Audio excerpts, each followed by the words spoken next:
Државната изборна комисија ќе спроведува избори за председател на Република Македонија. Според документот со кој председателот на собранието ги распише изборите на 8 февруари, кога се уште не беа стапени на сила уставните измени со кои државата доби ново име. Председателот на ДИК Оливер Дерковски информираше дека на гласачкото ливче нема да пишува ништо освен имињата на кандидатите, како што било и на последните избори за председател во 2014 година. На гласачкото ливче ништо не пишуваше ни во 2014 година, можете во ходникот да го сликате претходното гласачко ливче.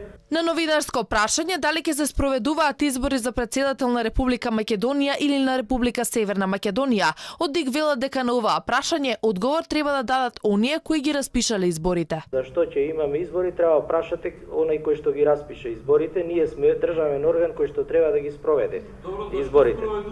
Да, спроведуваме согласно одлуката на председателот на собрание, ние сега спроведуваме избори за председател на Република Македонија. Дерковски рече дека ќе се земе во предвид и ново настанатата ситуација со промена на уставот, но потенцираше дека тој е легалист и дека ги почитува одлуките на собранието, кое распиша избори за председател на Република Македонија.